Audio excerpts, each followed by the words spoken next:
Hello everyone, आज के lecture में हम लोग बात करेंगे सिस्टम ऑफ पार्टिकल्स के बारे में। सिस्टम ऑफ पार्टिकल्स दो तरह का होता है, एक डिस्क्रीट और एक कंटीन्यूम। तो डिस्क्रीट का जो हिंदी में जो वर्ड यूज होता है उसके लिए वो है पृथक, और कंटीन्यूम के लिए जो हम वर्ड यूज करते हैं वो है सातत्य। तो डिस्क्रीट का मतलब हुआ पृथक, पृथक यानी अलग अलग, है ना। जैसे कि आप यहाँ पर देखो, मान लो आपके पास कोई सिस्टम ऑफ पार्टिकल है और ये सब उन पार्टिकल के मासेज यहाँ लिखे हुए, ये M1, ये M2, ठीक है, ये M3 है, ये आपका M4 है, कहीं पे सपोज दैट यहाँ पे M5 है ना, यहाँ पे M6 है। तो मान लीजिए कुछ मासेज का ये सिस्टम है। तो इसमें आप देख पा रहे हो कि पार्टिकल्स अलग अलग है ना। ये आप यहाँ पर काउंट कर सकते हो कि कितने पार्टिकल है, नंबर ऑफ पार्टिकल्स आप यहाँ पे गिन सकते हो कि हाँ ये 10 है, 20 है, 50 है, 100 है ना। और मतलब एक तरह से आप कह सकते हो कि डिस्क्रीट सिस्टम में नंबर ऑफ पार्टिकल्स जो होते हैं वो फाइनाइट हो जाते हैं। और आप दो पार्टिकल्स में अंतर भी कर सकते हो कि हाँ ये अलग है, ये अलग है ना। कि मैंने पहला वाला गिन लिया, अच्छा मैंने चौथा वाला तो छोड़ दिया, मैंने काउंट ही नहीं किया, है ना। तो आप यहाँ पे दो अलग अलग पार्टिकल में अंतर कर सकते हो, ठीक है। जबकि कंटीन्यूम में का मतलब क्या हुआ, सातत्य, यानी मतलब लगातार वाला सेंस है यहाँ पे, ठीक है। पार्टिकल्स इतने लगातार हैं, इतनी कंटिन्यूटी बनी हुई है वहां पे कि आप विभेद नहीं कर सकते हो कि ये पार्टिकल अलग है, ये पार्टिकल अलग है, मैंने इस पार्टिकल को काउंट कर लिया, ये पार्टिकल मेरे से छूट गया, ऐसा आप कुछ कर ही नहीं सकते। जैसे रड देखो, ये जो रड है, अब इस रड में नंबर ऑफ पार्टिकल्स की अगर बात करें तो इनफाइनाइट है ना। और आप कोई दो पार्टिकल में अंतर नहीं बता सकते, डिस्टिंग्विश नहीं कर सकते हो, है ना, कि हाँ ये पार्टिकल छूट गया, ये पार्टिकल मतलब मैंने काउंट कर लिया। नहीं, आपका ये रड जो बना हुआ है वो इनफाइनाइट नंबर ऑफ पार्टिकल के मिलने से बना हुआ है, ठीक है। मैंने यहाँ पे इस रड को छोटे छोटे टुकड़ों में बांट दिया है, ठीक है। और ये छोटे छोटे टुकड़े जो बन रहे हैं ना, ये इनकी जो संख्या है वो इनफाइनाइट है, समझ रहे हो। इसकी अगर हम विड्थ की बात करें कि कितना लंबा है या फिर कितना चौड़ा है, तो ये काफ़ी, इसकी जो चौड़ाई है वो काफ़ी कम है, समझ रहे हो ना। जैसे कि मान लो कि अगर मैंने सबके इक्वल लेंथ वाले टुकड़े काटे हैं और अगर इसकी लंबाई मान लो L है और टुकड़ों की संख्या N है, तो जो विड्थ ये निकल के आएगा, ये जो छोटा सा डिस्टेंस निकल के आएगा यहाँ पे, ठीक है, तो इसकी वैल्यू कितनी होगी, L/N। और अगर N बहुत बड़ा है तो ये D क्या होगा, बहुत छोटा होगा, है ना। तो अगर मैं L को इनफाइनाइट कर दूं तो D 0 की तरफ चला जाएगा, और N इन्फिनिटी की तरफ जाएगा, तो D जो होगा वो, यानी जो इसकी जो लंबाई है, इसका जो लेंथ है, ठीक है, इस छोटे से टुकड़े का, वो बहुत ही क्या हो जाएगा, छोटा हो जाएगा, है ना, 0 के करीब करीब चला जाएगा। तो ये जो टुकड़ों की जो संख्या, मैं इसको रड को टुकड़ों में बांट रहा हूँ, ये इनफाइनाइट नंबर ऑफ पीसेज हैं, ठीक है, टुकड़े हैं। और इसमें आप काउंट नहीं करना, ठीक है, काउंट करोगे तो ये फाइनाइट हो जाएगा। तो मैं आपको मना कर रहा हूँ कि इसको काउंट मत करो, आप समझो कि ये इनफाइनाइट है ना। और इसमें आप दो पार्टिकल में अंतर नहीं कर सकते हो, ठीक है। यहाँ तो आपको लग रहा है कि नहीं सर कर पा रहे हैं सर, पहला, दूसरा, तीसरा, चौथा, तो इसलिए ना, क्योंकि मैंने जो टुकड़े पीसेस गिनाए हैं आपको, वो यहाँ पर दिखाई जो दे रहे हैं वो फाइनाइट में है। लेकिन रियलिटी ये है कि यहाँ पर नंबर ऑफ जो पार्टिकल्स की हम बात करेंगे तो वो इनफाइनाइट होगा, और आप अंतर नहीं कर पाओगे कि हाँ ये पार्टिकल अलग है, ये पार्टिकल अलग है, और मतलब ये मैंने काउंट कर लिया, ये मेरे से छूट गया, ठीक है। जैसे यहाँ आप कह सकते हो ना कि अच्छा M1, M2, M3, M5, तो ये बोलेगा ना सर M4 छूट गया, अच्छा हाँ यहाँ पर ये M4 है, नहीं ये M6 है, पर यहाँ पे तो आप कर ही नहीं सकते हो, ठीक है। रड में आप ऐसा नहीं कर सकते हो, चाहे डिस्क है, रिंग है, ठीक है, कोई रिंग ही है आपके पास, कोई डिस्क ही है आपके पास, कोई स्फीयर है, कोन है, सिलेंडर है, तो ये सब क्या हुए, तो ये सब कंटीन्यूम हुए, है ना। तो सिस्टम ऑफ पार्टिकल कितने तरह का हो गया, दो तरह का, एक डिस्क्रीट और दूसरा कंटीन्यूम। डिस्क्रीट में क्या बोलेंगे कि the number of particles is finite and two distinct particles can be distinguished. Continuum में क्या बोलेंगे कि the number of particles is infinite and two distinct particles can not be distinguished. बात समझ में आ रही है, ठीक है। तो ये हुआ हमारा सिस्टम ऑफ पार्टिकल्स का टाइप्स। अब हम लोग इसके अलावा और भी बहुत सारी बातें करने वाले हैं, ठीक है।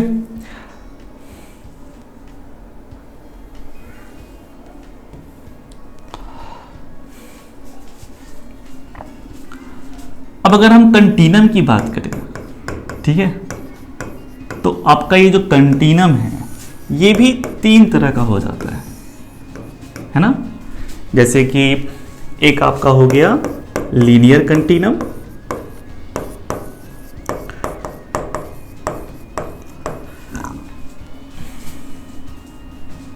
दूसरा आपका हो गया एरियल या सुपरफिशियल कंटीनम, है ना, इसको सुपरफिशियल भी कहा जाता है।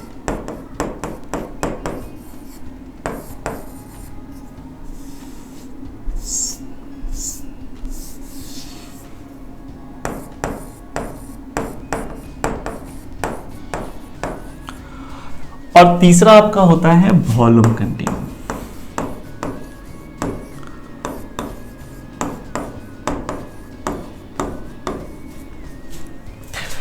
लीनियर कंटीनम में क्या होगा, जो मास होगा वो लेंथ के अलोंग डिस्ट्रीब्यूटेड होगा, ओके। तो mass is distributed along length. तो जो मास होगा वो लेंथ के अलोंग डिस्ट्रीब्यूटेड होगा। जैसे आप बात कर सकते हो, एक रड ले लो आप, तो रड में क्या है, लेंथ के हिसाब से मास है, जितना लेंथ पकड़ोगे उतना आपको मास मिलने वाला है। तो ये कैसा कंटीनम हो गया, ये लीनियर कंटीनम हो गया। एरियल कंटीनम में क्या होगा, जो मास होगा वो एरिया के अलोंग ए हिसाब से होगा, नहीं मतलब सरफेस के अलोंग डिस्ट्रीब्यूटेड होगा। जितना बड़ा सरफेस एरिया ले लेंगे, जितना बड़ा एरिया पकड़ लेंगे, उतना ज़्यादा हमको मास मिल जाएगा, है ना।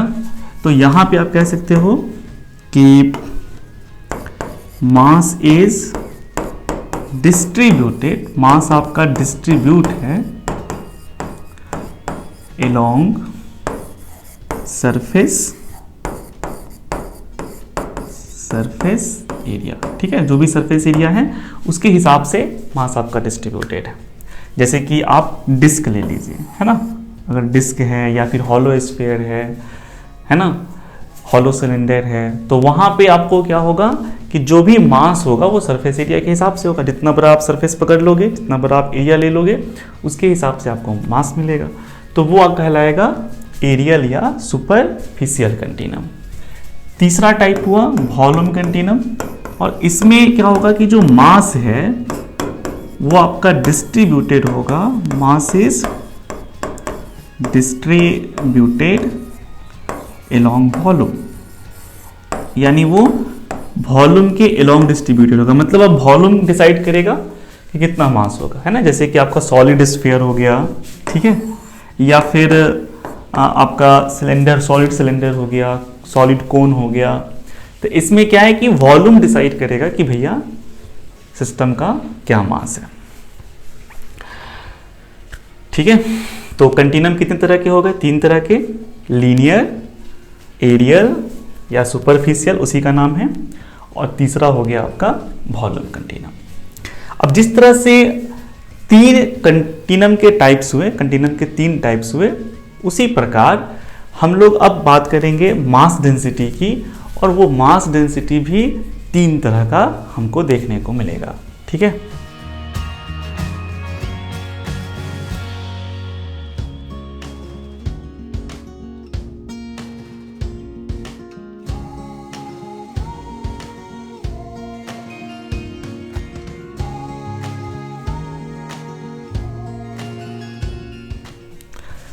बात करते हैं किसकी, मास डेंसिटी की। तो मास डेंसिटी भी आपका 3 तरह का हो जाएगा। एक को बोलेंगे लीनियर मास डेंसिटी, ठीक है, लीनियर मास डेंसिटी। दूसरे को हम लोग बोलेंगे एरियल या फिर वही सुपरफिशियल मास डेंसिटी। और तीसरे को हम लोग बोलेंगे वॉल्यूम मास डेंसिटी। ओके, तो आप लोग जो डेंसिटी पढ़ते आ रहे थे छोटे क्लास में, तो वो आपका वॉल्यूम मास डेंसिटी ही था, नहीं, जिसमें आपको मास बटा वॉल्यूम, डेंसिटी की परिभाषा आपने पढ़ा होगा कि डेंसिटी बराबर क्या होता है, तो मास बटा वॉल्यूम। तो ये कौन सा मास डेंसिटी है, तो वो वॉल्यूम मास डेंसिटी है। ठीक है, तो वॉल्यूम बोलना जरूरी है क्योंकि एरियल भी हो सकता है, लीनियर भी हो सकता है ना। और यहाँ मास टर्म का भी यूज करना जरूरी है क्योंकि हम आगे जाएंगे तो पता चलेगा कि हम लोग बात कर रहे हैं चार्ज डेंसिटी को लेकर के, है ना। तो वहाँ भी 3 तरह के चार्ज डेंसिटी आ जाएंगे, लीनियर चार्ज डेंसिटी, एरियल या सुपरफिशियल चार्ज डेंसिटी और वॉल्यूम चार्ज डेंसिटी। मतलब चार्ज का मतलब डेंसिटी की बात करेंगे, लेंथ, कहीं पर लेंथ डिसाइड करेगा कितना चार्ज है। जैसे रड पे चार्ज है तो रड का कितना लेंथ लेंगे कि हमें इतना चार्ज मिल जाएगा, या फिर इस लेंथ में क्या चार्ज होगा, तो वहाँ लेंथ डिसाइड कर रहे हैं। तो वहाँ हम लोग बात करेंगे लीनियर चार्ज डेंसिटी की। सरफेस पे चार्ज है तो एरिया डिसाइड करेगा कितना चार्ज है ना। समझ में आया ना, अगर पूरे सरफेस पे चार्ज फैला हुआ है तो जितना एरिया लोगे उसके हिसाब से आपको चार्ज की वैल्यू मिलेगी। और फिर वॉल्यूम चार्ज डेंसिटी, हो सकता है कि पूरे मटेरियल के अंदर चार्ज भरा पड़ा हो, तो फिर कितना चार्ज हमको मिलेगा वहाँ पे वो वॉल्यूम डिसाइड करेगा। तो यहाँ वर्ड ये दोनों बोलना जरूरी है, वॉल्यूम भी बोलना जरूरी है और मास भी बोलना जरूरी है, क्योंकि वॉल्यूम चार्ज डेंसिटी भी हो सकता है, लीनियर चार्ज डेंसिटी भी हो सकता है, एरियल चार्ज डेंसिटी भी हो सकता है ना। इस तरह से यहाँ पर एरियल, सुपरफिशियल या सुपरफिशियल मास डेंसिटी की बात कर रहे हैं। तो यहाँ बोलना जरूरी है कि आप कौन सी डेंसिटी निकाल रहे हो। तो हम बात अभी चार्ज डेंसिटी की नहीं कर रहे हैं, हम यहाँ मास डेंसिटी की कर रहे हैं। और मास डेंसिटी आपका 3 तरह का हो गया, लीनियर मास डेंसिटी, एरियल या फिर सुपरफिशियल मास डेंसिटी और फिर वॉल्यूम मास डेंसिटी। तो लीनियर मास डेंसिटी होता है उसको हम लोग डिनोट करते हैं लैम्डा से, है ना। तो इसके लिए हमारे पास जो नोटेशन है, यानी this is denoted by lambda, ठीक है। और जो एरियल या सुपरफिशियल मास डेंसिटी है इसको हम लोग डिनोट करते हैं, ठीक है, डिनोटेड बाय, इसको सिग्मा, है ना। ये छोटा सिग्मा है, सिग्मा 2 तरह का होता है। एक ये आप जो सिग्मा लिखते हो, this is the capital sigma, इसका मतलब आप समझते हो सम वगैरह। और ये लेटा हुआ 6 है ना, 6 को किसी ने लेटा दिया है, तो ये आपका है स्मॉल सिग्मा, तो इसको सिग्मा से डिनोट करते हैं। और तीसरा वॉल्यूम मास डेंसिटी है, जिसको हम लोग रॉ से डिनोट करते हैं। इसके लिए जो सिंबल यूज होता है वो है रॉ, है ना, स्टाइलिश पी, है ना। तो 3 तरह के सिंबल भी हो गए, है ना, lambda linear mass density, sigma areal या सुपरफिशियल मास डेंसिटी, और रॉ हो गया आपका वॉल्यूम मास डेंसिटी। अब मास डेंसिटी जो है ये कैसे डिफाइन होगा, तो वॉल्यूम मास डेंसिटी आपने कैसे डिफाइन किया था, मास बटा वॉल्यूम। तो एरियल मास डेंसिटी उसी तरह से हो जाएगा, मास बटा एरिया, और लीनियर मास डेंसिटी हो जाएगा मास बटा लेंथ। ओके, तो अगर मैं यहाँ डिफाइन करूँ तो लैम्डा क्या हो गया, मास बटा लेंथ, ठीक है। किसी लेंथ में आपको कोई मास मिला तो उस मास को लेंथ से डिवाइड कर दीजिए, लैम्डा मिल जाएगा। सिग्मा कैसे डिफाइंड होगा, तो सिग्मा आपका डिफाइंड होगा मास बटा एरिया, ओके। और ये कैसे डिसाइड होगा, वॉल्यूम मास डेंसिटी रॉ, तो वो डिफाइन होगा मास बटा वॉल्यूम, ठीक है। तो मास में आपने लेंथ से डिवाइड किया, जस्ट लाइक ये आपका एक तरह से हो गया कि लेंथ, यूनिट लेंथ में क्या मास है ना, वही बात हुआ। जैसे कि मान लीजिए कि अगर 2 मीटर लेंथ में मास है 15 किलोग्राम, तो 1 मीटर में क्या होगा, 15 किलोग्राम बटा 2 मीटर, यानी कितना आ गया 7.5 किलोग्राम पर मीटर। तो ये क्या बता रहा है, ये लाइक रेट है ना। आपने जैसे ही लेंथ से डिवाइड किया तो ये मतलब रेट निकल गया कि यूनिट लेंथ के का क्या मास, ठीक है। तो वैसे ही ये यूनिट एरिया का मास हो गया और ये यूनिट वॉल्यूम का मास हो गया। तो अगर कोई बंदा आपसे पूछ देता है कि भैया लीनियर मास डेंसिटी कहते किसको हैं, तो आप कह सकते हो this is the mass of unit length या मास पर यूनिट लेंथ। ठीक है, व्हाट इज एरियल या superficial mass density, this is mass per unit area and this is mass per unit volume. Okay, अब अगर हम यूनिट की बात कर ले जरा हम, ठीक है, तो अगर हम यूनिट की बात करें तो जो यूनिट होगा एसआई यूनिट की बात कर लेते हैं। तो एसआई यूनिट ऑफ जो आपका लैम्डा होगा यानी लीनियर मास डेंसिटी, मास पर यूनिट लेंथ, नहीं तो क्या होगा बताइए, यहाँ पर देख सकते हो मैंने एसआई वाला ही यूज किया था। तो मास का यूनिट बता लेंथ का यूनिट, तो मास का किलोग्राम, लेंथ का metre, this is kilogram per metre. वैसे ही अगर आप एसआई यूनिट ऑफ सिग्मा की बात करें तो वो हो जाएगा kilogram per metre square.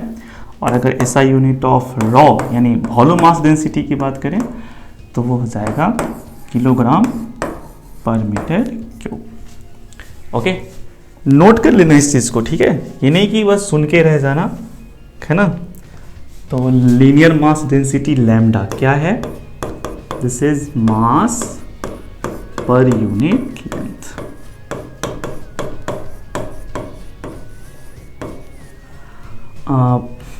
Sigma areal mass density वो क्या हुआ, मास पर यूनिट एरिया। और रॉ ये क्या हुआ, दिस इज द मास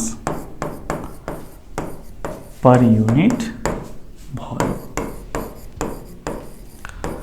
जब हम चार्ज डेंसिटी पढ़ेंगे सिंबल्स यही रहेंगे, लीनियर मास लीनियर चार्ज डेंसिटी के लिए लैम्डा, एरियल चार्ज डेंसिटी के लिए सिग्मा, वॉल्यूम चार्ज डेंसिटी के लिए रॉ, सिंबल वही रहेगा। ठीक है, बस ध्यान रहेगा वहां पे कि ये मास डेंसिटी नहीं है, ये चार्ज डेंसिटी है। ठीक है, चलिए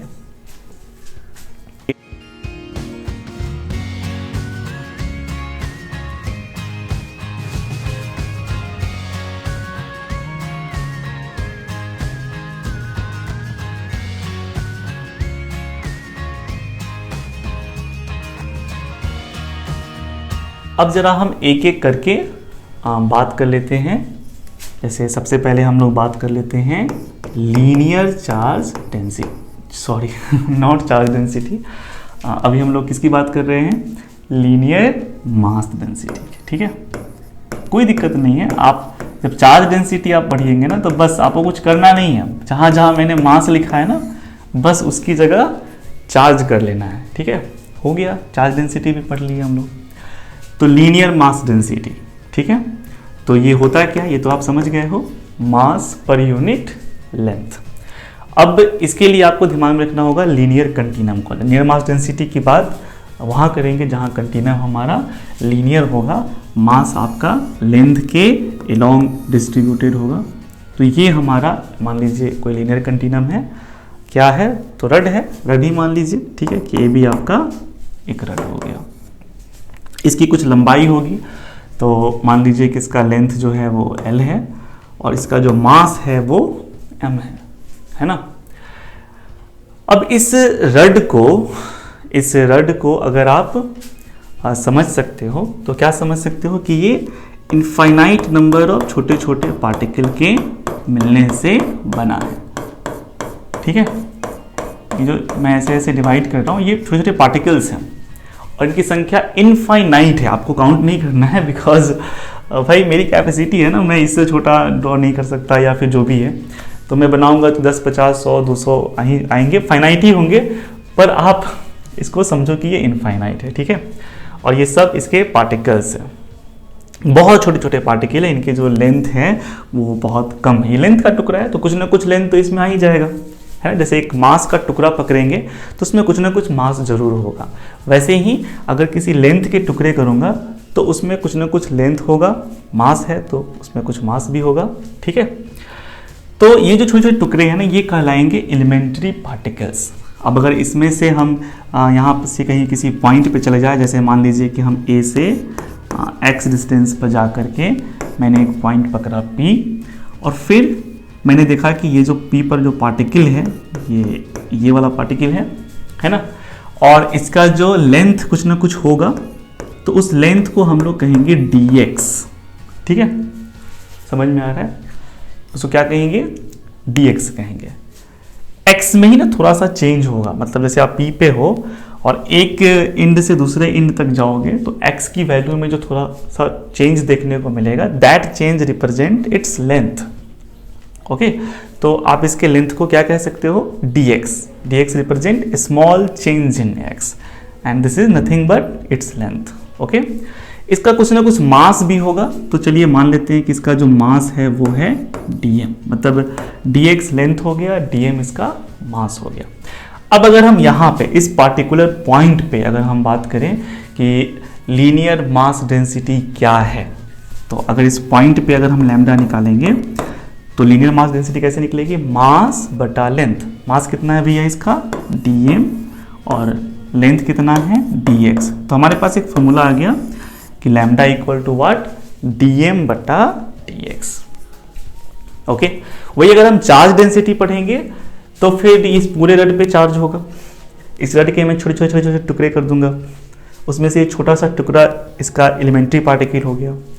इस टुकड़े का छोटा सा लेंथ होगा, मान लीजिए dx। आप यहाँ से x पे आके छोटा सा लेंथ ले रहे हो, तो वो छोटा सा लेंथ x में जो छोटा सा चेंज होगा एक इंड से दूसरे इंड तक आने में, तो वो होगा, तो मान लीजिए dx है। अब जैसे हम यहाँ बात कर रहे हैं ना कि इस लेंथ का क्या मास है, तो आपने dm मान लिया है ना, तो वैसे ही वहाँ पे हम लोग बात करेंगे कि इस छोटे से लेंथ पे क्या चार्ज है, तो उसको हम dq कह देंगे, है ना। q represent charge, dq represent small charge, है ना। तो लैम्डा की वैल्यू क्या हो जाएगी? लैम्डा वहाँ पर क्या होगा? लीनियर चार्ज डेंसिटी, है ना। तो लीनियर चार्ज डेंसिटी लैम्डा क्या हो जाएगा? dq बटा dx, है ना। अच्छा, मैंने यहाँ x लिखा। अब हो सकता है किसी बुक में आप देखोगे तो कहेगा कि यहाँ से l डिस्टेंस आगे बढ़ने पर मुझे एक पार्टिकल मिला जिसका जो लेंथ था वो dl था, है ना। दे कैन बी यूज्ड कि x के जगह पर l लिख दे, dx के जगह पर dl लिख दे, तो वहाँ आपको देखने को मिलेगा लैम्डा इक्वल टू dm बटा dl। ओके, तो आपको कंफ्यूज नहीं होना है, ये नाम में कुछ नहीं रखा है, समझ में आ रहा है ना। x ले लो, l ले लो, y ले लो, उससे घबराना नहीं है, ठीक है। बस याद रखना है कि मास बटा लेंथ हमारा लैम्डा है। अगर स्मॉल लेंथ dx है, स्मॉल मास dm है, तो dm बटा dx मेरा लैम्डा हो गया।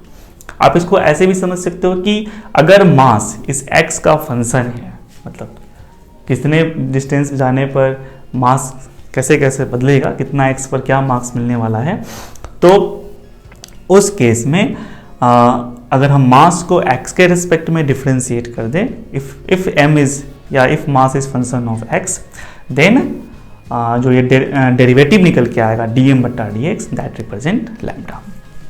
ओके,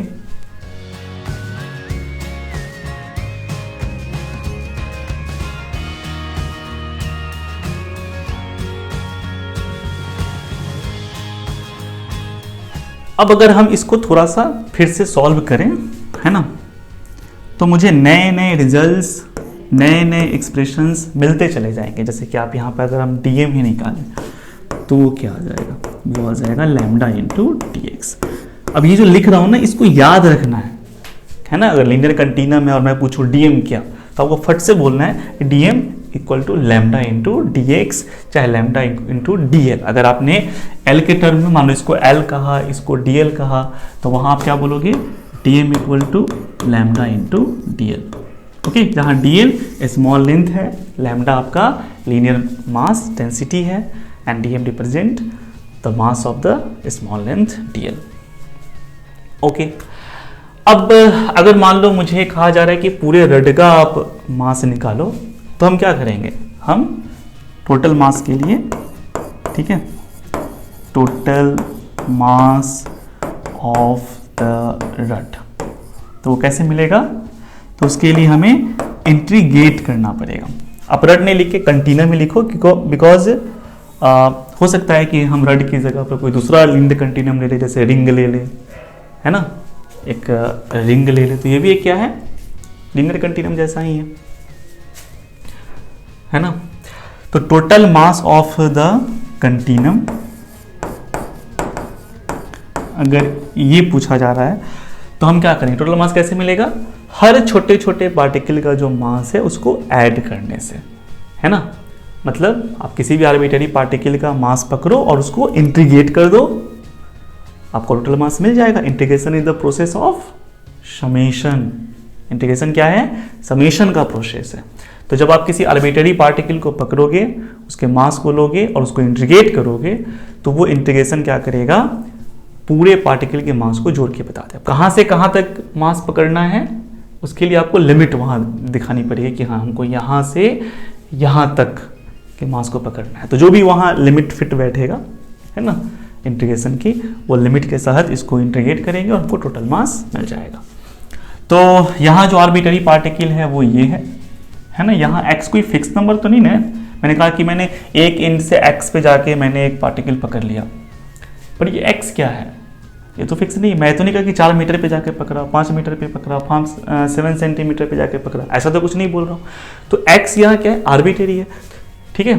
तो ये जो आपका क्या पार्टिकल है वो भी आर्बिट्ररी सा पार्टिकल हुआ, इसका मास आपने dm लिया है। तो इस dm को हम अगर इंटीग्रेट कर दें विद इन लिमिट, जैसे कि मान लीजिए अगर हम यहाँ लिमिट की बात करें, तो अगर हम सबसे इस एंड वाले पार्टिकल को पकड़ते हैं तो उसके लिए x क्या है, 0। और जैसे जैसे हम पार्टिकल बदलते जाएंगे x की वैल्यू चेंज होती जाएगी। और जब हम सबसे लास्ट वाला पार्टिकल पकड़ेंगे तो उसके लिए x क्या होगा, l, है ना। यहाँ पे x 0, क्योंकि आप x यहाँ से काउंट कर रहे हो ना, तो इस एंड पे ही हो, फर्स्ट स्टार्टिंग में हो, तो x 0 है इसके लिए। और सबसे लास्ट वाले पार्टिकल को अगर हम पकड़ते हैं, ये सबसे लास्ट वाला पार्टिकल अगर हम पकड़ते हैं तो वहाँ पे पहुँचते पहुँचते x आपका l हो जाएगा। तो अगर हम लिमिट लिखेंगे तो 0 से आपका l हो जाएगा, नहीं x बराबर 0 से x बराबर l। तो जो भी लिमिट है, नहीं आपको जितना मास जोड़ना है, जितने पार्ट का मास जोड़ना है, ठीक है, जिस पूरा जोड़ना है, जो भी करना है, आप लिमिट वहाँ देख लो कि कौन सी लिमिट फिट बैठ रही है और उस लिमिट के तहत इसको इंटीग्रेट कर देना है, ठीक है। तो ये जो इंटीग्रेशन है, ये आपका टोटल मास दे देगा।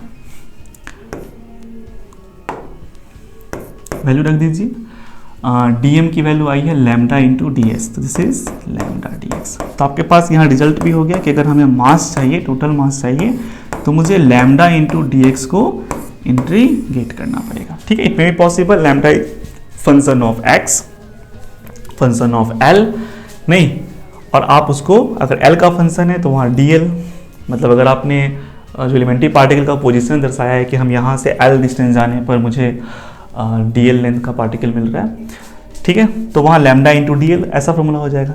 आपने लिखा कि नहीं x पे जाके मुझे एक dx लेंथ का पार्टिकल मिल रहा है, तो वहाँ पे फॉर्मूला हो जाएगा integration lambda into dx, okay. तो यहाँ पे टोटल मास का भी आपको फॉर्मूला मिल गया।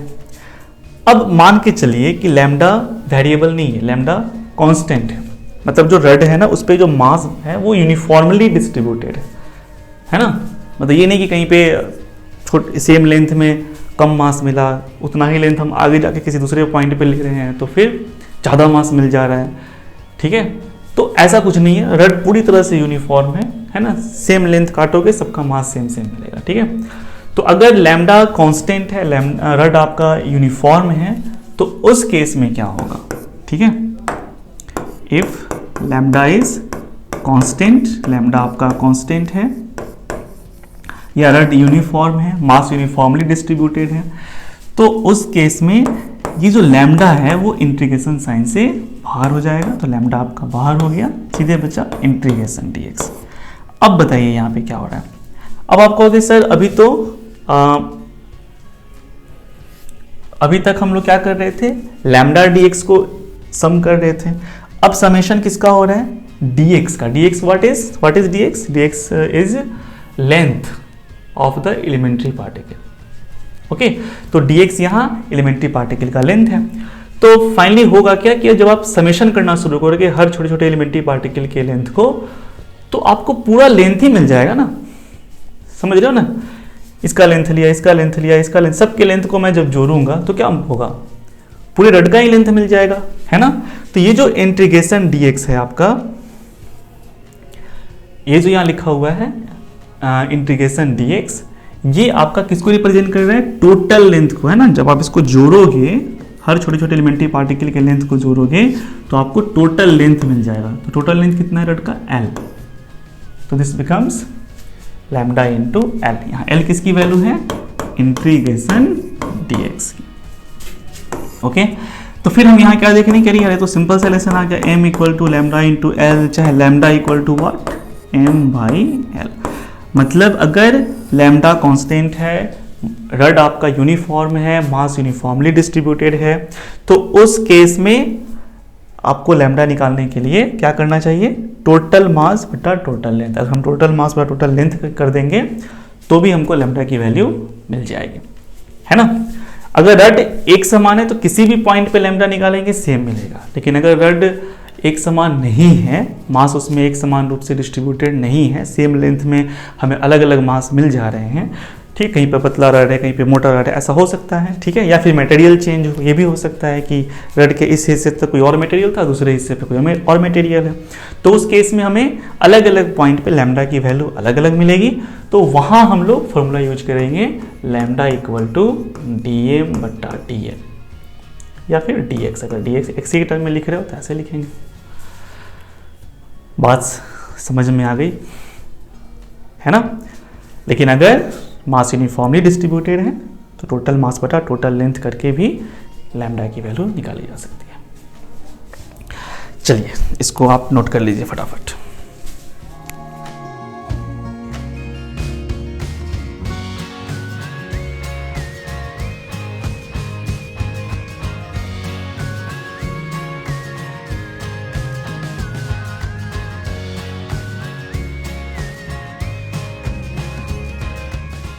अब हम लोग जो बात करने जा रहे हैं वो है एरियल मास डेंसिटी, ठीक है, या फिर इसका एक और नाम आपने पढ़ा superficial mass density. What is this? Is the mass per unit area. और इसकी बात हम लोग करेंगे एरियल कंटीनम में, है ना। जैसे कि मान लीजिए आपके पास ये कोई सरफेस है, ठीक है, आप चाहो तो इस पे एक्सेस ड्रॉ कर सकते हो कि चलो ये मेरा x हो गया, नहीं ये मेरा y हो गया और ये ओरिजिन हो गए। मैं जानबूझ के एक्सेस ड्रॉ किया ताकि मैं इसमें जितने भी पार्टिकल्स हैं उन पार्टिकल्स का पोजीशन बता सकूं कि कौन सा पार्टिकल कहाँ पर है। तो मान के चलिए अगर मैं कहीं किसी पॉइंट P पे पहुंच जा रहा हूँ, ठीक है, P का कोऑर्डिनेट जो है वो मान लीजिए कि XY है, ठीक है। तो कहने का मतलब अगर मैं यहाँ से ऐसे और यहाँ से ऐसे लेन परपेंडिकुलर ड्रॉ करूँ तो मुझे ये जो लंबाई मिलने वाली है वो x है और ये जो लंबाई मिलने वाली है वो y है। और जब मैं पार्टिकल लूँगा, ठीक है, तो उसमें भी कुछ लेंथ होगा, कुछ ब्रेड्थ होगा, है ना। तो जो वहाँ लेंथ निकल के आएगा वो मान के चलिए कि dx है, x में जो स्मॉल चेंज होगा वो है, और जो y में लेंथ निकल के आएगा वो आपका dy होगा, स्मॉल चेंज इन y। और चूंकि आप इतने बड़े सरफेस का कुछ मास है, ठीक है, मान लीजिए इसका टोटल सरफेस एरिया a है, टोटल मास आपका m है, तो ये जो छोटा सा एरिया निकल के आएगा इसका भी तो कुछ ना कुछ मास होगा, है ना, कुछ ना कुछ एरिया तो होगा ही। तो आप मान लीजिए कि जो ये जो आपका पार्टिकल है ना, इसको हम लोग बोल रहे हैं एलिमेंट्री पार्टिकल,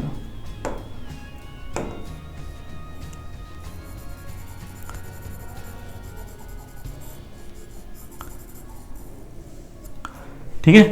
तो ये जो आपका एलिमेंट्री पार्टिकल है इसका कुछ ना कुछ एरिया होगा। तो लेट अस से कि एरिया dA है और जो इसका मास है वो dm है ना। और अगर इस पॉइंट पे एरियल मास डेंसिटी आपका सिग्मा है, ठीक है, तो जो सिग्मा की वैल्यू होगी वो क्या हो जाएगी? तो सिग्मा इक्वल टू सीधा सीधा हो जाएगा क्या होता है, मास बटा एरिया, तो dm बटा dA। ओके, तो ये हमारा एलिमेंट्री पार्टिकल हो गया, है ना। इसका मास, इसका एरिया मान लीजिए dA है, मास dm है।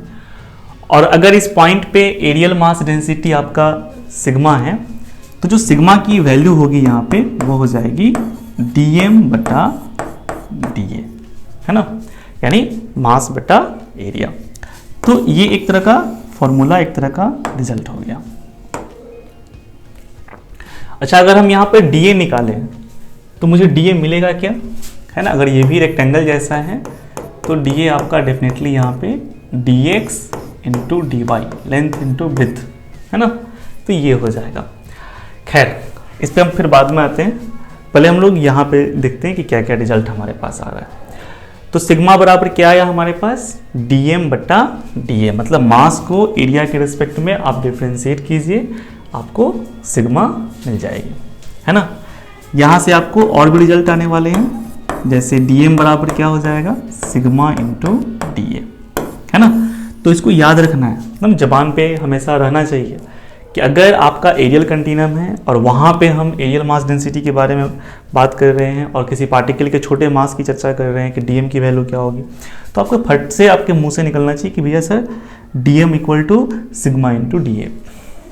बात समझ में आई ना, dm equal to what, sigma into d a. Sigma क्या है, एरियल मास डेंसिटी, यानी मास पर यूनिट एरिया, मास बटा एरिया जो आएगा आपका वो सिग्मा है। तो dm equal to sigma into d a. आप ऐसे समझो ना, सिग्मा किसको रिप्रेजेंट कर रहा है, यूनिट एरिया का मास। तो अगर एरिया डीए है तो मास क्या होना चाहिए, सिग्मा इंटू डीए होना चाहिए कि नहीं होना चाहिए। तो आप इस तरह से भी दिमाग में रख सकते हो। फिर यहाँ अगर किसी को कहा टोटल मास चाहिए, सर मुझे टोटल मास चाहिए, है ना, तो टोटल मास के लिए क्या करेंगे, हर एलिमेंट्री पार्टिकल के मास को सम कर देंगे। सम करने का मतलब समझ रहे हो ना, आप किसी आर्बिट्ररी पार्टिकल के मास को पकड़ो और उसको इंटीग्रेट कर दो, वो खुद ही सम कर लेगा, है कि नहीं। तो जो टोटल मास मिलने वाला है वो है इंटीग्रेशन डीएम, राइट। तो डीएम की वैल्यू तो भैया सिग्मा इंटू डीए है, तो रख दीजिए सिग्मा इंटू डीए। ओके, चलिए, तो यहां से कुछ कुछ रिजल्ट्स भी हमारे पास आ रहे हैं, है ना, कि भैया एम क्या हुआ, एम हुआ integration sigma into D. It may be possible sigma is function of area वगैरह समथिंग, है ना। तो सिग्मा यहाँ कोई ना कोई फंक्शन है, कोई हो सकता है वेरिएबल हो, है ना। हर जगह हर पॉइंट पे सिग्मा एक जैसी नहीं हो कि हाँ भैया हम इस पोर्शन पे सिग्मा निकाले नहीं तो कुछ और आ रहा है, और इस पोर्शन पे निकाल रहे हैं तो कुछ और आ रहा है। सेम एरिया ले रहे हैं पर मास इनका अलग अलग है, तो सिग्मा भी अलग अलग हो जाएगा, ठीक है। तो सिग्मा अगर वेरिएबल है तो ये फॉर्मूला यूज करेंगे, लेकिन अगर सिग्मा कांस्टेंट हुआ, अगर सिग्मा कांस्टेंट हुआ, इफ सिग्मा इज कांस्टेंट, मतलब मास जो है ना पूरे एरिया पे, पूरे सरफेस पे यूनिफॉर्मली डिस्ट्रीब्यूटेड है, सेम एरिया लेने पर सेम मास मिलने वाला है, भले ही वो एरिया कितना भी छोटा क्यों ना हो, है ना। तो उस केस में क्या होगा कि ये सिग्मा आपका बाहर हो जाएगा। रूल्स ऑफ मैथमेटिक्स, है ना, इंटीग्रेशन का रूल है कि कांस्टेंट को बाहर कर लेते हैं। तो एम की जो वैल्यू निकल के आएगी वो हो जाएगी sigma into integration D A. अभी तक हम किसको सम कर रहे थे, सिग्मा डी ए को, पर अब किसको सम कर रहे हैं, डी ए को। डी ए यानी एरिया, एलिमेंट्री पार्टिकल के एरिया को सम कर रहे हैं। तो अगर हर छोटे छोटे पार्टिकल जो आप बनाए हो यहाँ पे सरफेस पे, उन सबके एरिया को जोड़ा जाएगा तो फिर आपका टोटल एरिया मिल जाएगा, है कि नहीं। तो एम की जो वैल्यू यहाँ निकल के आएगी वो क्या हो जाएगी, sigma into total area. Integration D A की जो वैल्यू होगी वो आपका टोटल एरिया हो जाएगा। तो m equal to sigma into A, यहाँ से आपको रिजल्ट आ जाएगा कि सिग्मा क्या होगा, m बाई ए। मतलब अगर सिग्मा कांस्टेंट है, मास पूरे सरफेस पे यूनिफॉर्मली डिस्ट्रीब्यूटेड है, तो उस केस में आपको सिग्मा निकालने के लिए करना क्या है, टोटल मास बटा टोटल एरिया। और टोटल मास में टोटल एरिया से आप डिवाइड कर दिए तो उससे भी आपको सिग्मा मिल जाएगा, ठीक है। अब सिग्मा का यूनिट क्या होना चाहिए, ठीक है, तो वो चर्चा हम कर चुके हैं। वैसे यहाँ भी देख सकते हो, इसका यूनिट किलोग्राम, इसका मीटर स्क्वायर, तो kilogram per metre square is the SI unit. SI unit of sigma is kilogram per metre square. चलिए, अब थोड़ी बहुत और हम लोग चर्चा करने वाले थे कि यहाँ पे जो आप डी ए निकाल रहे हो ना, वो आ रहा है d x into d y, right. तो जब आप यहाँ पे टोटल मास निकालने चलोगे, integration sigma into d a करोगे, तो बेसिकली ये पता है क्या बन जाएगा, ठीक है, ये आपका हो जाएगा डबल इंटीग्रेशन आ जाएगा sigma d x d y. समझ रहे हो, क्योंकि डबल रेस्पेक्ट में हो रहा है ना इंटीग्रेशन, तो डबल इंटीग्रेशन हो जाएगी। तो भैया ये तो अभी फिलहाल अपने सिलेबस में है नहीं, तो हम लोग ना कोई आसान सा रास्ता ढूंढेंगे, इस तरह से एलिमेंट्री पार्टिकल का चॉइस नहीं करेंगे, समझ रहे हो ना। तो कैसे करेंगे, किस तरह से करेंगे कि हमारा मैथमेटिक्स इजी हो जाए, ये डबल डबल इंटीग्रेशन का सामना हमको नहीं करना पड़े। तो इसके लिए हमें करना क्या होगा, कुछ और सोचना पड़ेगा। क्या सोचे। तो मेरे पास ना एक उपाय है, और उपाय क्या है, तो उपाय ये है कि उस केस में अगर आप मतलब बचना चाह रहे हो डबल डबल इंटीग्रेशन वगैरह से, तो और उपाय ये है कि आप किसी भी एरियल कंटिन्यूम को समझ सकते हो कि ये सम है किसका, infinite number of linear continuum, है ना। जैसे मैंने यहाँ इस सरफेस को क्या किया है, पतले पतले रेक्टेंगुलर स्ट्रिप्स में काट दिया है, समझ रहे हो ना। कोई आपके पास बड़ा सा सरफेस है और आप उसको पतले पतले पतले पतले स्ट्रिप्स में क्या कर रहे हो, इस तरह से बांट दिए हो, काट दिए हो, है ना। तो ये सारे स्ट्रिप्स इस एरियल कंटिन्यूम के क्या हो गए, एलिमेंट्री पार्टिकल, है ना।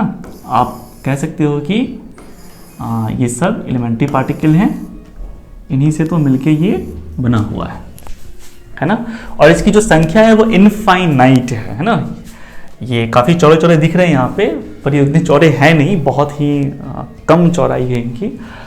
अगर संख्या बहुत ज़्यादा हो जाएगी तो जाहिर सी बात है चौड़ाई बहुत कम हो जाएगा।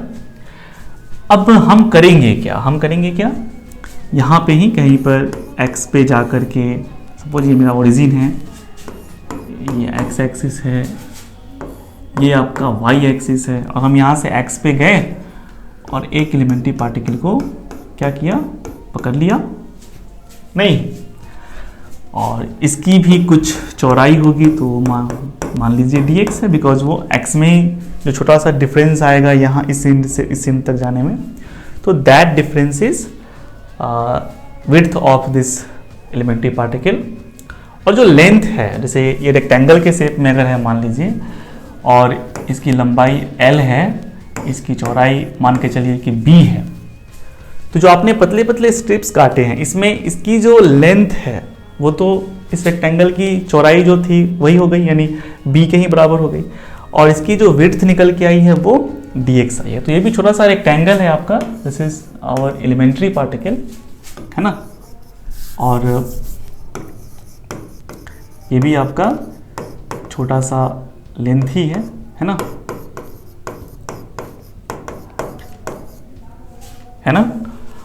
इसमें लेंथ कितना है, b है, चौड़ाई जो है वो आपका dx है।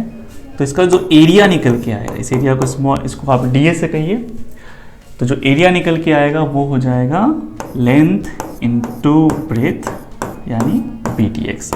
तो da की वैल्यू यहाँ पर आ गई bdx। चलो एक तो फायदा हो गया ना, यहाँ पे वहाँ dx इंटू dy दो अननोन्स थे, यहाँ पे बस एक ही है, समझ रहे हो, केवल x के टर्म में बात हो रही है।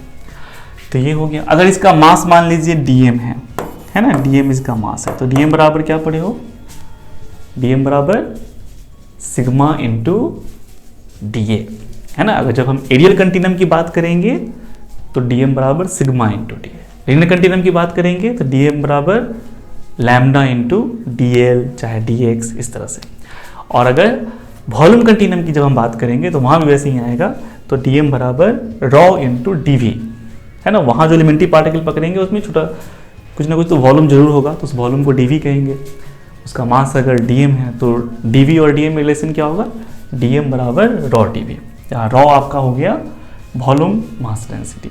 तो खैर हम यहाँ बात करते हैं, तो dm बराबर आपका क्या होगा, सिग्मा इंटू da, यानी सिग्मा bdx। ओके, अब अगर आपको टोटल मास चाहिए तो आप सॉक से इंटीग्रेट करो, है ना, इंटीग्रेशन सिग्मा bdx, ये आपका यहाँ पे टोटल मास हो जाएगा। क्लियर है। तो अब डबल इंटीग्रेशन से मेरा पीछा क्या हो गया, यहाँ पे छूट गया। तो ये कंसेप्ट बहुत इंपॉर्टेंट है, ठीक है, आपको दिमाग में रखना है कि किसी भी एरियल कंटिन्यूम को, any areal continuum can be considered as summation of infinite number of linear continuum, है ना। कोई भी आपका एरियल या सुपरफिशियल कंटिन्यूम होगा, उसको आप समझ लीजिए कि वो बहुत सारे infinite number of linear continuum के मिलने से बना हुआ है, ठीक है। और इस तरह से जब आप आगे बढ़िएगा तो आपको कोई दिक्कत नहीं होने वाली है। नोट कर लीजिए इस चीज़ को, ठीक है।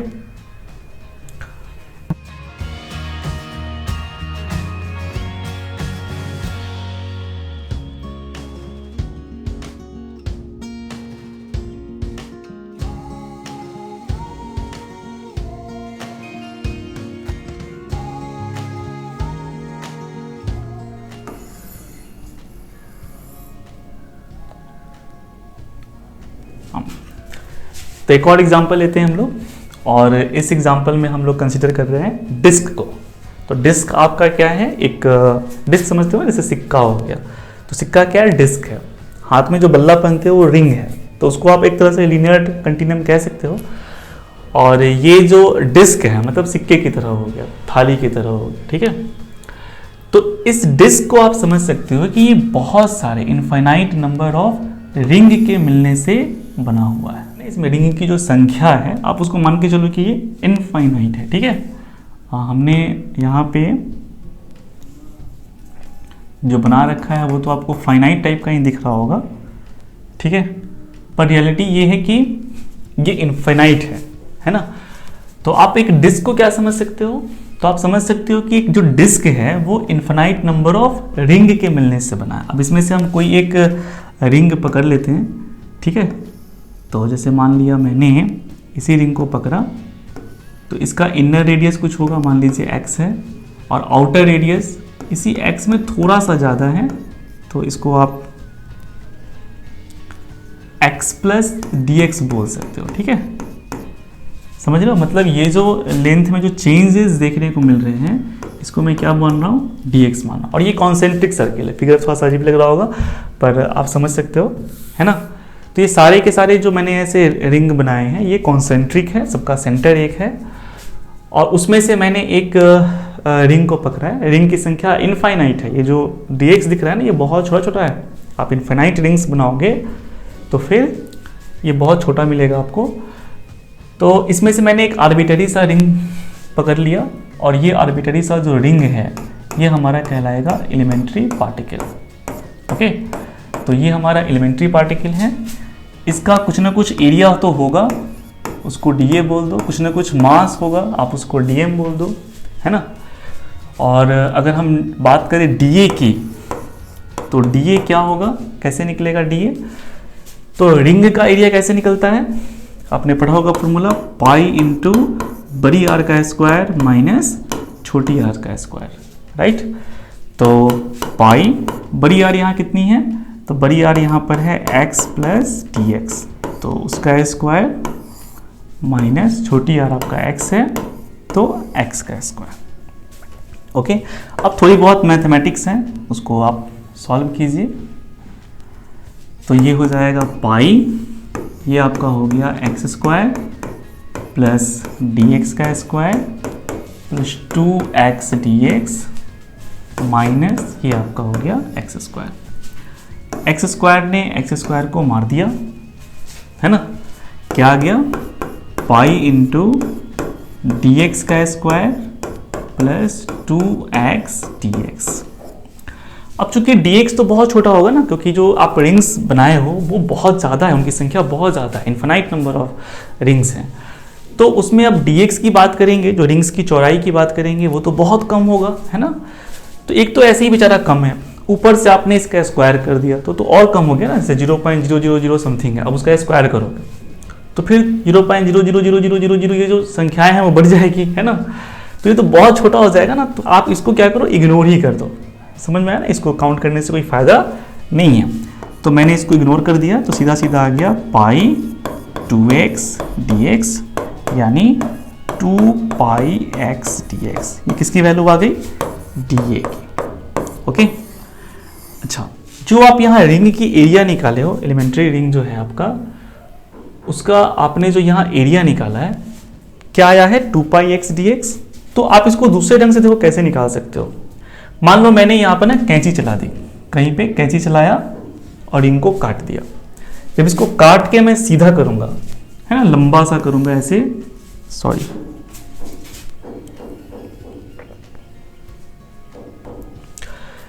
तो इसको काट के जब मैं इसको सीधा करूंगा यानी लंबा सा करके रखूंगा, तो फिर क्या होगा, ये जो है ना, इसका जो ये रेडियस है वो x है, मतलब यहाँ पर देख रहे हो ना, इसका इनर जो रेडियस है वो आपका x है।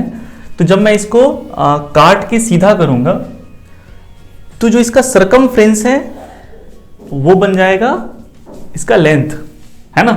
और ये जो विड्थ दिख रही है ये इसकी चौड़ाई हो जाएगी, विड्थ हो जाएगी, है ना। तो इसकी चौड़ाई हो गई dx और इसकी जो लंबाई होगी, देखो रेडियस कितना है x, तो इसका सर्कमफ्रेंस कितना होगा 2πx, है ना। तो 2πx इसकी लंबाई हो जाएगी और dx इसकी चौड़ाई हो जाएगी, ठीक है। अगर मैंने इस रिंग को काट के सीधा किया तो मुझे कुछ ऐसा दिखेगा, और ये पूरी तरह से रेक्टेंगल के ही शेप का होगा, है ना। देखो अगर ये चौड़ाई बड़ी होगी तब ये रेक्टेंगल की तरह नहीं दिखेगा, क्योंकि इनर रेडियस छोटा है, आउटर रेडियस बड़ा है, तो अंदर वाला ये लेंथ कुछ और होगा, है ना, और बाहर से आपको लेंथ कुछ और मिलेगा। तो फिर भैया एक लेंथ छोटा मिलेगा, एक लेंथ बड़ा मिलेगा, तो फिर तो ये टेढ़ा टाइप का हो जाएगा ना, आप समझ रहे हो। तो अगर ये चौड़ाई बड़ी हुई, ये रिंग का विड्थ बड़ा हुआ, तो फिर ये रेक्टेंगल जैसा नहीं दिखेगा। लेकिन अगर ये विड्थ बहुत कम है, नंबर ऑफ रिंग्स जो आप बनाए हो वो इनफाइनाइट है, तो उस केस में ये आउटर रेडियस और इनर रेडियस में कुछ खास ज़्यादा फर्क नहीं है। तो आउटर लेंथ और इनर लेंथ में भी, मतलब ऊपर वाला लेंथ नीचे वाला लेंथ में भी कोई फर्क आपको नजर नहीं आएगा, और ये ऑलमोस्ट आपका सीधा टाइप का ही होगा और पूरी तरह से दिखने में रेक्टेंगल जैसा होगा, ठीक है। तो जब आप इसका एरिया निकालोगे DA, तो सिंपल लेंथ इंटू ब्रेथ कर देना है कि नहीं, 2πx dx, देखो सेम चीज आ गया। तो आप ये वाला कंसेप्ट लगा के कि काट दिया, सीधा किया, रेक्टेंगल दिखा, चलो रेक्टेंगल का एरिया क्या होता है, लेंथ इंटू ब्रेथ, तो ऐसा कंसेप्ट करके भी आप क्या कर सकते हो, DA को कैलकुलेट कर सकते हो, ठीक है। अब जब DA निकल गया, है ना, तो DM भी निकल जाएगा। DM क्या होगा, सिग्मा इंटू DA, राइट। तो सिग्मा और DA हो गया आपका 2πx इंटू dx। तो यहां से हमने DM भी कैलकुलेट कर लिया।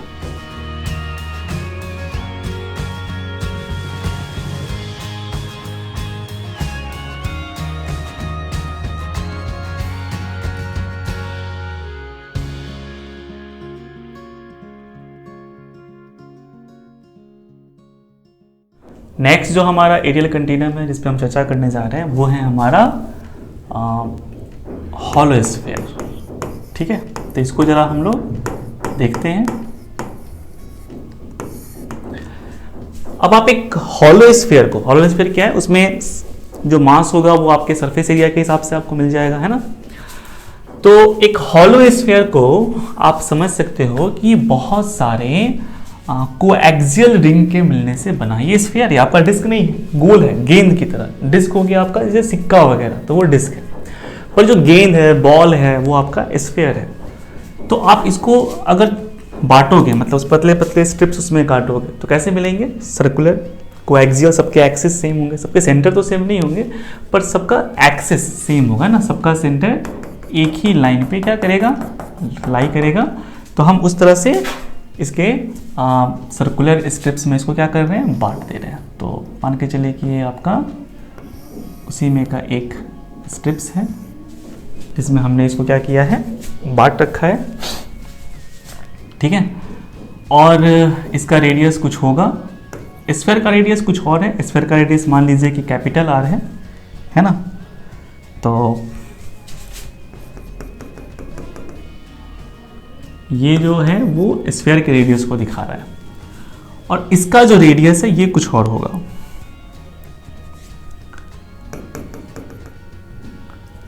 इसका रेडियस आप x मान लीजिए, है ना। तो इसका रेडियस हमने x मान लिया कि यहाँ जो पतला सा स्ट्रिप बन रहा है, असल में ऐसे ही बहुत सारे स्ट्रिप्स में ये क्या है, पूरा का पूरा आपका स्फीयर बटा हुआ है, समझ रहे हो ना।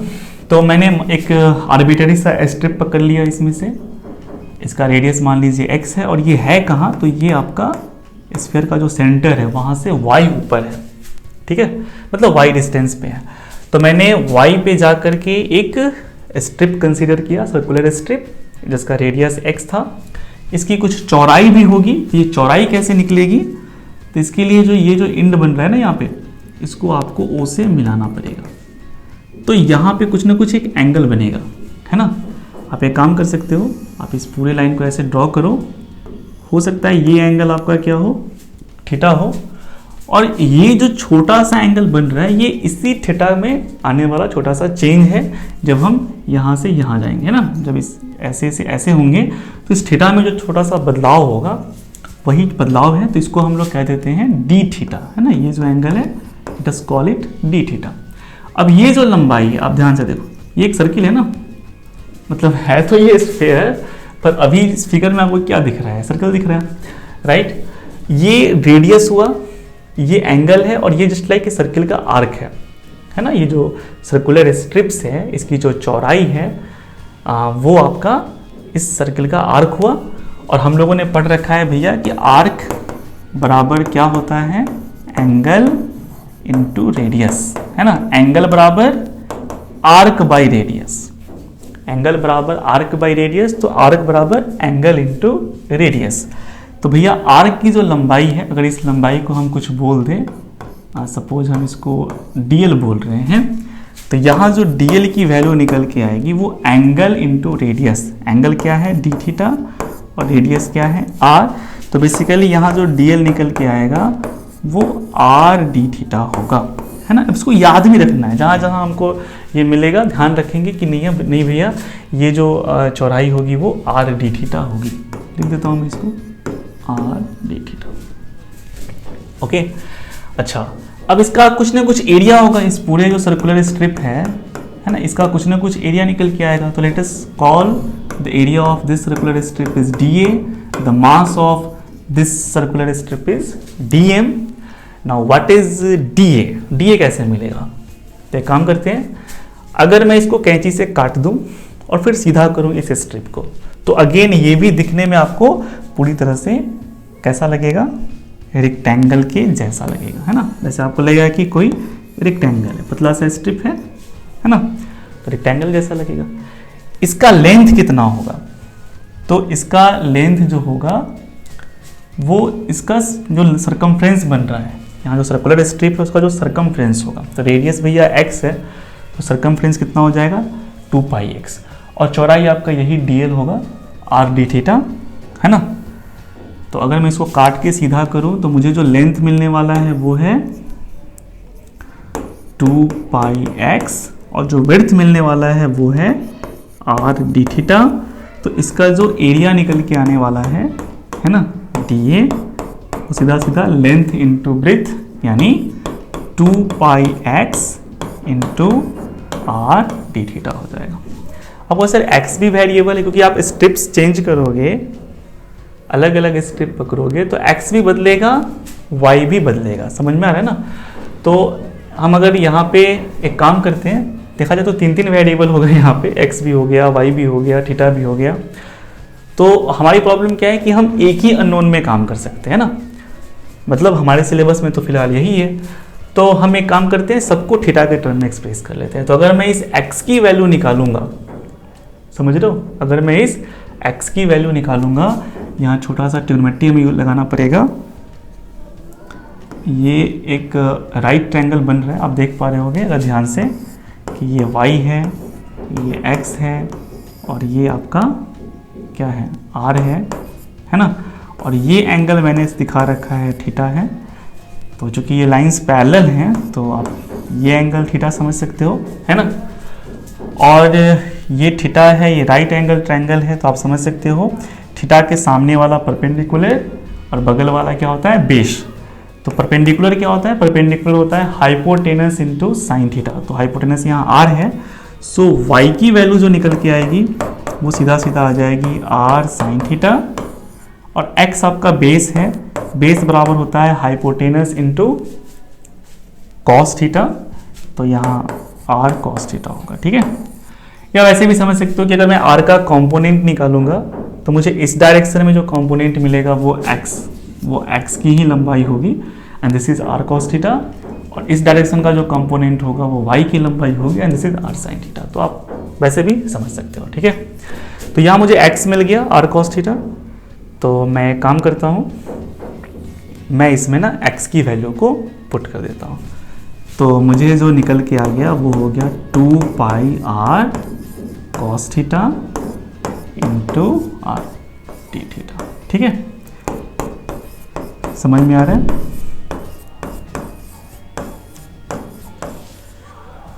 अब अगर मैं यहाँ डीएम निकालूं तो डीएम और डीए में क्या रिश्ता होगा, तो डीएम बराबर होगा आपका सिग्मा इंटू डीए, ठीक है, यानी sigma 2 pi r square cos theta into d theta.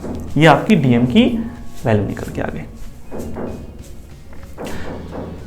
तो ऐसे ही आप दूसरे वेरिएबल मतलब कंटिन्यूम पर भी के बारे में भी सोच सकते हो, है ना। अब हम थोड़ी बहुत चर्चा कर लेते हैं किसके बारे में, तो वॉल्यूम कंटिन्यूम के बारे में।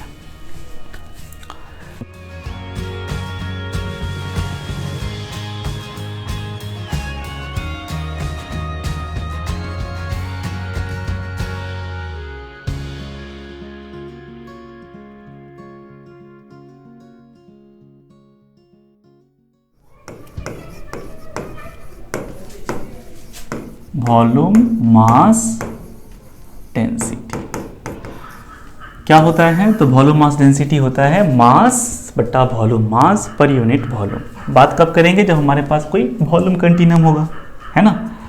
तो अगर मान के चलिए आपके पास कोई वॉल्यूम कंटिन्यूम है, ठीक है, ये आपका एक कंटिन्यूम हो गया नहीं, और यहाँ भी आपने कोऑर्डिनेट एक्सिस डिफाइन कर रखा है, ये x हो गया नहीं, ये y हो गया, ये आपका z हो गया। और जब आप इसके एलिमेंट्री पार्टिकल की बात करोगे, किसी पॉइंट पे जाके कोई पार्टिकल कंसीडर करोगे, तो उस पार्टिकल के पास भी कुछ ना कुछ वॉल्यूम होगा, है ना। उसमें भी आपको कहीं ना कहीं एक लेंथ मिल जाएगा। जैसे मान लो आप ये पार्टिकल जो पकड़े हो p पे पकड़े हो, और p का जो कोऑर्डिनेट है वो x y z है, तो अगर मैं इसके लेंथ की बात करूं तो वो x में होने वाला छोटा सा चेंज है dx, जब मैं एक एंड से दूसरे एंड तक जाऊंगा। ब्रेथ की बात करूं तो वो dy हो सकता है, और हाइट की बात करूं तो वो dz हो सकता है। समझ रहे हो, तो ये dy और ये dz, क्लियर है ना। और इस ये जो है एलिमेंट्री पार्टिकल है मेरा, और इसका भी कुछ ना कुछ वॉल्यूम होगा, इसका भी कुछ ना कुछ मास होगा। नहीं, मास और वॉल्यूम में रिश्ता क्या होगा, तो dm equal to rho into d v, जहाँ रॉ वॉल्यूम मास डेंसिटी है। ओके, अगर मैं dv निकालूं फिलहाल यहाँ पे, तो मुझे dv क्या मिलेगा, ये छोटा सा क्यूबाइड की तरह है, तो dx into d y into d z, है ना, dx into d y into d z. फिर आपको लग रहा है कि अगर यहाँ पे आगे जाकर आप इंटीग्रेशन यूज करोगे तो तीन बार इंटीग्रेशन यूज करना पड़ जाएगा। तो फिर यहाँ पर भी हम लोग थोड़ी बहुत बुद्धि लगाएंगे और चाहेंगे कि हमें ये ट्रिपल इंटीग्रेशन नहीं करना पड़े, है ना। तो सबसे आसान तरीका क्या है कि आप एक वॉल्यूम कंटिन्यूम को समझ सकते हो कि this is the summation of infinite number of areal continuum, है ना। हम वॉल्यूम कंटिन्यूम को एरियल कंटिन्यूम में क्या करेंगे, बांट देंगे, ठीक है, और उसके बाद तब सॉल्व करेंगे। बिल्कुल वैसे ही जैसे आपने एरियल कंटिन्यूम को लीनियर कंटिन्यूम का समेशन समझ रखा था, है ना। तो अब तो हमारे पास एरियल कंटिन्यूम के भी रिजल्ट है, तो हम उसका यूज करके काम कर सकते। तो चलिए, मैं बात ये कर रहा था कि हमारे पास जब लीनियर कंटिन्यूम के रिजल्ट आ गए, तो मैंने क्या किया, एरियल कंटिन्यूम को लीनियर कंटिन्यूम का समेशन समझ लिया और उसके रिजल्ट का यूज करके प्रॉब्लम सॉल्व कर लिया। तो अब तो हमारे पास लीनियर कंटिन्यूम और एरियल कंटिन्यूम इन दोनों के रिजल्ट हैं। तो अब हम क्या करने वाले हैं कि जब हमारे पास कोई वॉल्यूम कंटिन्यूम होगा तो उसको हम एरियल कंटिन्यूम का समेशन समझ लेंगे, और फिर एरियल कंटिन्यूम के रिजल्ट्स को यूज करके फिर इसके लिए फिर रिजल्ट्स फाइंड कर लेंगे। हमारे पास जो रिजल्ट है वो क्या है कि dm equal to rho into d v, है ना। या फिर यहाँ से आप रॉ की भी बात कर सकते हो कि रॉ बराबर क्या हुआ, तो dm बटा डी वी, मतलब मास को वॉल्यूम के रिस्पेक्ट में डिफ्रेंशिएट कर दीजिए, आपको रॉ निकल जाएगा, या रॉ में जो स्मॉल वॉल्यूम dv है उससे मल्टीप्लाई कर दीजिए तो फिर dm निकल जाएगा। अगर हमको टोटल मास चाहिए, है ना, तो टोटल मास के लिए क्या करना पड़ेगा, इसी dm का इंटीग्रेशन करना होगा, यानी रिजल्ट क्या आ गया, रॉ इंटू डी वी, ठीक है। तो इसको भी आप एज ए फॉर्मूला याद रखो कि this is integration rho dv. अगर रॉ वेरिएबल है तो भैया फिर तो यहाँ पे इंटीग्रेशन करना पड़ेगा मुझे, पर अगर रॉ कांस्टेंट है तो फिर वो इंटीग्रेशन साइन से बाहर आ जाएगा। रॉ कांस्टेंट होने का मतलब हुआ कि आपका पूरा जो मास है ना वो यूनिफॉर्म रूप से पूरे वॉल्यूम में डिस्ट्रीब्यूटेड है, मतलब आपका जो मास है वो यूनिफॉर्मली डिस्ट्रीब्यूटेड है। रॉ अगर आपका कांस्टेंट है तो उस केस में m जो होगा वो रॉ आपका इंटीग्रेशन साइन से बाहर हो जाएगा और सीधा m की वैल्यू निकल के आएगी integration rho into integration dv। और इंटीग्रेशन dv किसको रिप्रेजेंट कर रहा है? टोटल वॉल्यूम को, राइट। तो यानी summation of volume of all elementary particles. So उस केस में m की जो वैल्यू निकल के आएगी वो हो जाएगा रॉ, इसके जगह पर हम लोग v रख देंगे तो रॉ इंटू वी, तो m बराबर रॉ इंटू वी आ जाएगा, यानी रॉ बराबर आपका आ जाएगा m बाई वी। तो यहाँ से ये भी समझ में आ रहा है कि अगर मास यूनिफॉर्मली डिस्ट्रीब्यूटेड है तो आप सिंपल फॉर्मूला टोटल मास बटा टोटल वॉल्यूम करके भी रॉ निकाल सकते हो। ओके, अब एग्जाम्पल के तौर पर हम एक वॉल्यूम कंटिन्यूम को पकड़ते हैं। जैसे कि आप एक सिलेंडर को ले लीजिए, ये आपका सिलेंडर हो गया, राइट, सर्कुलर सिलेंडर। इसका अपना कोई रेडियस है, मान के चलिए r है, इसकी अपनी कोई हाइट भी होगी, मान के चलिए h है। और आप इस सिलेंडर को क्या समझ सकते हो कि ये इनफाइनाइट नंबर ऑफ डिस्क से मिलके बना हुआ है, नहीं, कोएक्सियल डिस्क, मतलब सबका एक्सिस एक ही है। असल में यहाँ सबका रेडियस भी एक हो जाएगा, है ना। तो ये infinite number of coaxial disc के मिलने से बना है। अब इसमें से अगर हम एक आर्बिटरी सा डिस्क कहीं पकड़ रहे हैं, मान लो यहाँ से हम y ऊपर गए और मुझे एक डिस्क मिला जिसके पास कुछ चौड़ाई भी थी, है ना, और ये जो चौड़ाई है ये मान लीजिए ये इसी y में आने वाला जो छोटा सा चेंज है वो है, तो चौड़ाई को आप dy बोल दीजिए, है ना। इसका जो रेडियस होगा वो तो भैया वही होगा जो इसका है, r है, और इसका भी कुछ ना कुछ वॉल्यूम होगा, है ना। तो ये जो छोटा सा जो डिस्क बन रहा है ये भी एक तरह का सिलेंडर ही है, और हम इसका वॉल्यूम निकालेंगे, छोटे से डिस्क का वॉल्यूम निकालेंगे तो वो आपका आ जाएगा पाई आर स्क्वायर, मतलब जो एरिया है बेस एरिया, और इनटू जो इसकी छोटी सी जो हाइट है dy, तो पाई आर स्क्वायर dy इसका वॉल्यूम हो गया। मास की बात करें तो वो सिंपली रॉ इंटू dv हो जाएगा, rho into pi r square dy, ठीक है। ये इसका dm हो गया, है ना।